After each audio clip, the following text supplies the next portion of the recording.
You asked for more debunking, so let's dive right in with this one that was sent in asking, is this hair that they've added to the chocolate? You can see them heating sugar and water, then stretching it in corn flour to make dragon's beard candy, and then, wait, that was a definite cut and swap. Let's pause and go back. Here.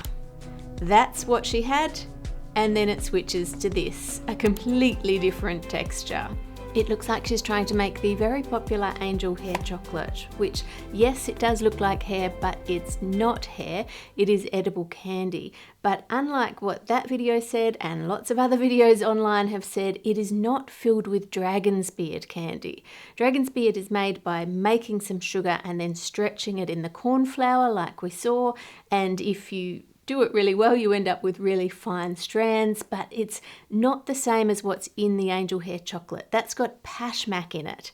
Pashmak is made in a similar way, but instead of using the flour that's dry, you make a paste using sesame oil and flour and cook that, or you can use different nuts and different things to give it different flavouring, and then that is what's used when it's being stretched, and it gets stretched really slowly. I've sped this up so that you can see the whole process, but it's stretched very evenly and very slowly until it's really, really fine.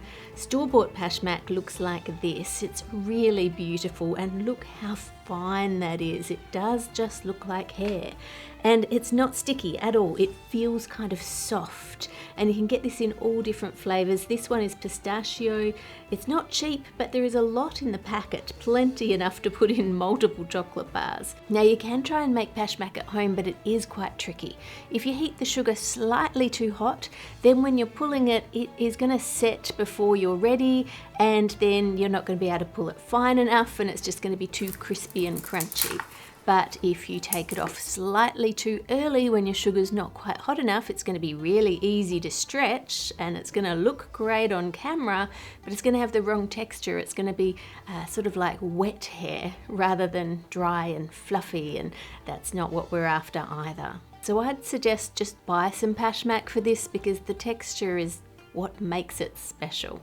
Then you're also going to need quite a deep chocolate mold, because pashmak doesn't really squash down. This second one is just a plastic tray that I've got, and I'm using that so I can fit more pashmak in there. The pashmak will absorb moisture from the air, so to keep it dry, you have to completely enclose it in the chocolate and make sure nothing is sticking out. And then once that's set, you have angel hair chocolate. Alright. Ah! Woo! Oh, that is very cool.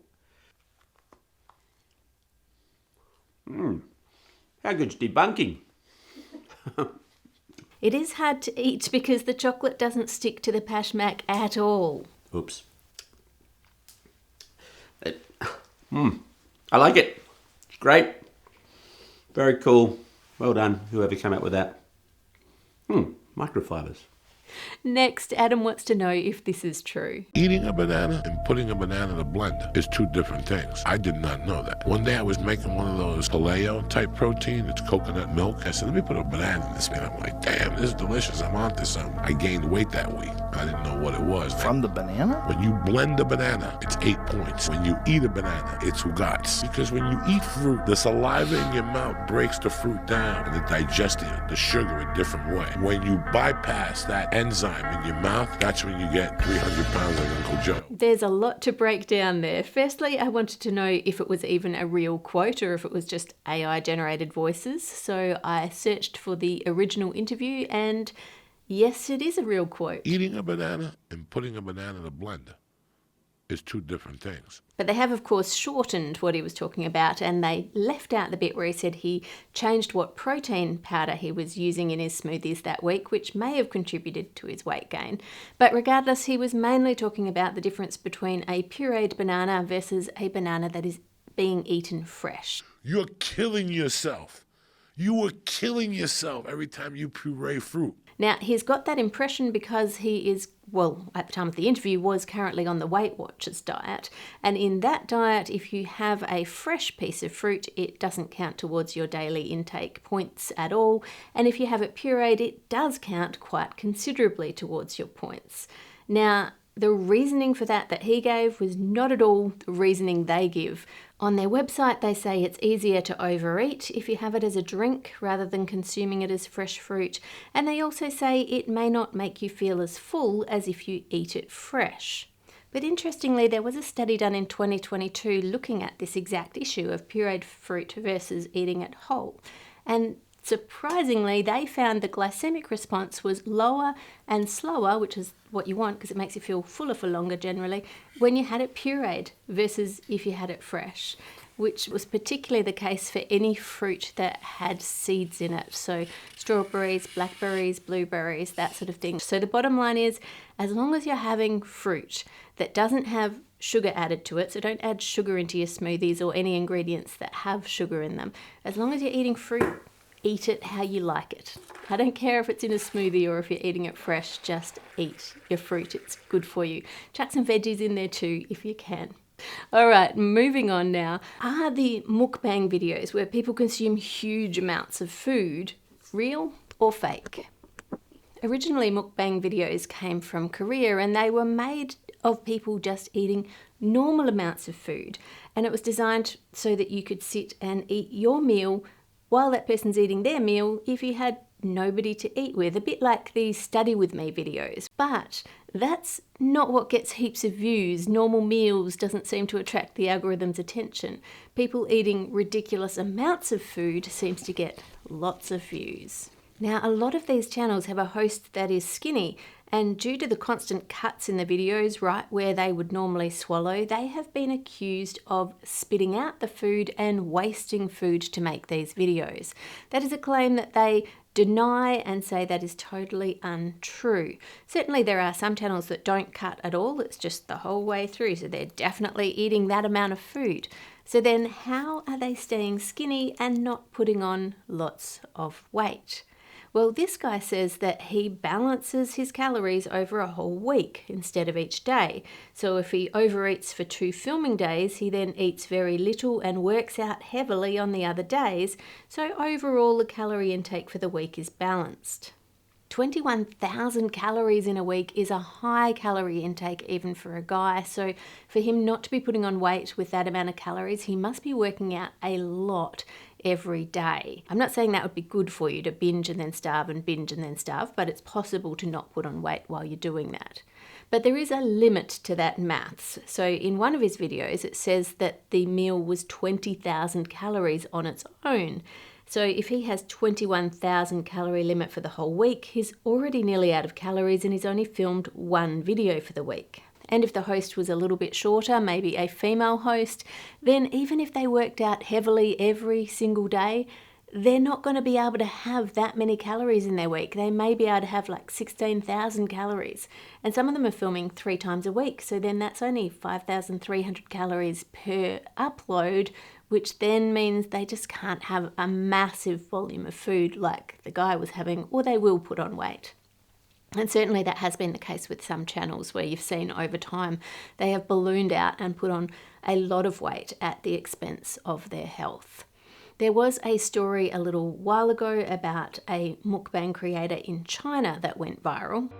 Han Xiaoting died while doing an extreme mukbang challenge. Xiaoting died last week from a suspected stomach tear while gorging on 10 kilograms, 22 Despite pounds her of family food. being worried and trying to help, and being hospitalized right before her death due to gastric bleeding, she continued with the dangerous food challenges. And she died live on camera on the live stream. But despite that story being repeated across so many different websites and heaps of different YouTube channels, it appears that that story is not even true.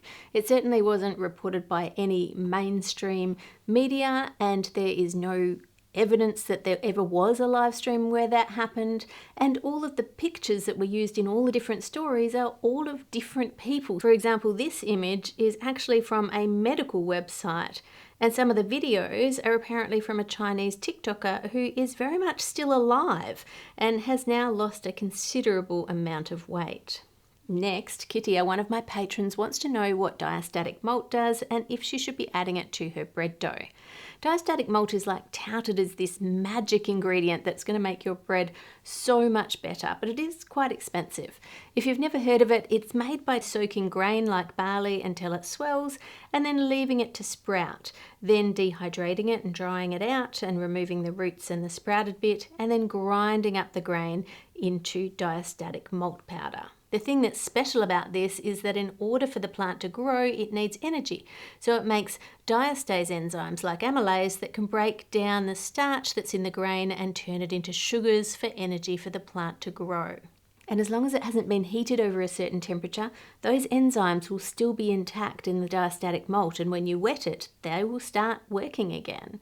So if I get 5 bottles of water and put nothing in the first one, then some sugar in the second, glucose syrup in the third, malt syrup in the next one, and flour in the last one. And then add yeast and a balloon to each one. Then put that onto a time lapse for you. As the yeast ferments the sugars, it makes carbon dioxide gas, which is inflating the balloons. Each of these bottles had the exact same amount of carbohydrate added to them, except for the first bottle that had none. The yeast makes enzymes that can break down the sugars and the starches, and then it ferments them. The yeast is very efficient at breaking down and fermenting the sucrose, which is your normal sugar. But when it comes to the starches in the flour, it takes a little bit longer. So the flour balloon inflates more slowly, and it finally gets there after 2 hours. Now let's do that exact same experiment again, but this time we're going to add some diastatic malt powder to each of those bottles. The sugar one is still the first to inflate, but the flour is inflating much quicker than last time. It gets there before 1 hour this time. And that's because the enzymes in the diastatic malt help to break down the starches into sugar. Think of it like a personal assistant for the yeast. So the diastatic malt has a similar effect to adding sugar, except it has a slightly different flavour. But if you just look at the bottle experiment, you might be thinking, so the more sugar that I add to my bread dough, the quicker it's going to rise and the lighter and fluffier it's going to be. But unfortunately, bread dough is a lot more complex than a bottle of water. This bread dough has no sugar added at all. This one I've put a normal amount of sugar for bread, this one I've doubled it, and this one I have tripled the sugar. With the same temperature, the same time for rising, and the exact same baking time. The first thing you will notice is the more sugar that was added, the browner the crust. And that's because sugar is needed for the reaction that causes browning, which is called the Maillard reaction. Now, if we look inside the one with the normal amount of sugar, it looks like bread. And if we look at the one with lots of sugar, it looks doughy and dense. And why is that? Well, that's because sugar is hygroscopic, which means it draws water to itself. If I put some coloured water on this page and then sprinkle on some sugar, you can see it pull the water into itself. And this is real time, it's not sped up, so it does it very quickly. If I put sugar in this bread dough and knead it in, watch how it goes from a normal looking dough to a wet, sticky mess. And this is a problem for 2 reasons. Well, 3, I guess, if you count that it's harder to handle when it's all sticky. But the main problems are that the yeast needs water in order to do the fermentation, and the gluten in the bread needs water in order for it to develop. Now, the amount of gluten is the protein in the bread, doesn't change whether you have more or less sugar. But what does change is how easily the gluten can develop into a network. So when you knead dough, like bread dough, it becomes super stretchy, and that's a sign that the gluten has formed into a network. In these 2 mixes, I've got the same bread dough recipe kneading. The one on the left has no sugar in it at all, and the one on the right has sugar added. Once the dough is ready, I've weighed off a portion of each one, and then we're just going to wash it under the tap. And by doing this, we're washing away everything until we just get left with the developed gluten, which looks a bit like gum. It's a bit gross looking, I know, but this is gluten. The one with sugar had only this much, and the one with no sugar had this much developed gluten. So the sugar decreases the amount of gluten network that's formed. And that results in a bread that is a little bit softer, and the crust is also soft, it's not crunchy. Now, if we have a look at the bread that was baked with no sugar at all, the crust is crunchy and the inside is beautiful. And it rose just fine. It wasn't slow. So why, when the one in the bottle was really slow, did the one in the dough rise perfectly fine? Well, the bottle only had a small amount of flour. In bread, you have a lot of flour. It's mainly made of flour, so there's so much of it that it doesn't matter that it's a little bit slower for it to process it, because there's heaps of it there, so that can make it rise perfectly fine. The yeast has plenty to ferment. It doesn't actually need the sugar for it to rise. So why do we bother adding sugar? We add it because of the changes it makes to the texture, the flavour, and the colour. Now let's do one more experiment where this time we take 5 equal portions of bread dough, and I'm going to add nothing to the first one, a normal amount of sugar to the next one, then diastatic malt on its own, then sugar plus diastatic malt, and finally glucose syrup and diastatic malt just for fun. This is not quite the same as adding those before kneading, but by doing it this way, I can make sure that the recipe measurements, the temperatures, the knead times, and the rise times are all absolutely identical. And you can see they all rose a similar amount, except for the glucose and diastatic malt, which is lagging behind. And once they're baked, let those cool, and then let's give them to Dave to taste without telling him anything about the experiment. Tastes like normal white bread.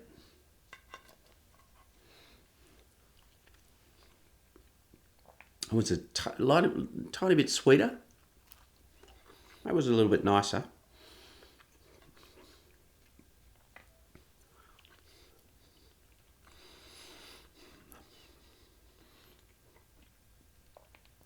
It's got something, a slightly different flavour in there that I don't necessarily love.